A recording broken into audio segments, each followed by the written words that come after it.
क्या लता मंगेशकर को जहर देकर मारने की कोशिश की गई थी? आखिर क्या है पूरी कहानी, सुनिए विशाल की आवाज में। स्वर कोकिला लता मंगेशकर के बारे में कहा जाता है कि जब वे 33 साल की थी तब किसी ने उन्हें जहर देकर मारने की कोशिश की थी। एक बार खुद लता मंगेशकर ने इस कहानी के पीछे से पर्दा हटाया था। उन्होंने एक बातचीत में कहा था, हम मंगेशकर इस बारे में बात नहीं करते क्योंकि ये हमारी जिंदगी का सबसे भयानक दौर था।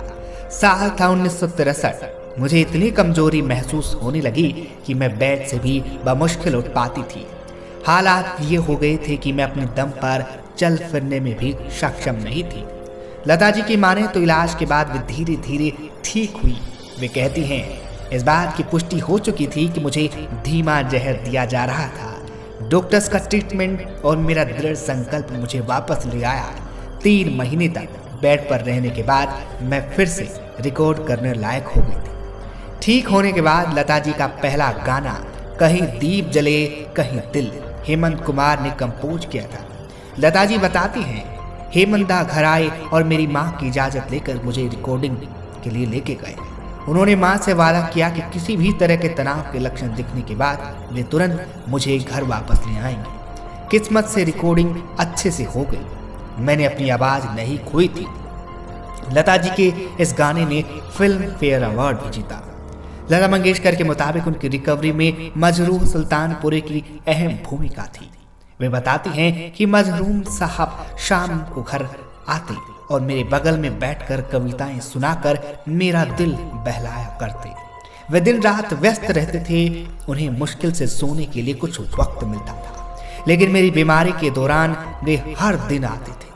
लेकिन उन्होंने कभी इसके लिए मुझे कोई शिकायत नहीं की। यहाँ तक कि मेरे लिए डिनर में बना सिंपल खाना भी खाता थे, मुझे कंपनी देते थे। अगर मजरूह साहब ना होती तो मैं उस मुश्किल वक्त से भी उभरने में सक्षम नहीं हो पाती। जब लता जी ने से पूछा गया कि कभी बात का पता चला कि जहर किसने दिया, तो उन्होंने जवाब में कहा, जी हाँ, मुझे पता चल गया था, लेकिन हमने कोई एक्शन नहीं लिया क्योंकि हमारे पास उस इंसान के खिलाफ कोई सबूत नहीं था।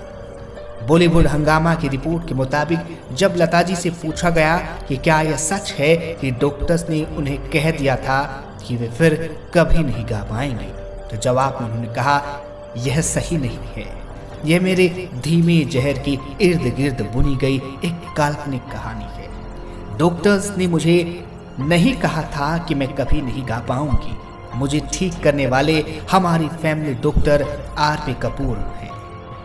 आरपी कपूर ने मुझसे कहा था कि वो मुझे खड़ी करके ही रहेंगे, लेकिन मैं साफ कर देना चाहती हूँ कि पिछले कुछ सालों में एक गलतफहमी हुई है।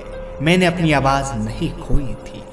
ये किस्सा बहुत पुराना है, लेकिन दुख के साथ ये कहना पड़ रहा है कि लता जी हमारे बीच में नहीं रही हैं। स्वरों की कोकिला भारत रत्न लता मंगेशकर एक बार फिर से ऑडिबल बॉलीवुड टीम की ओर से शत शत नमन।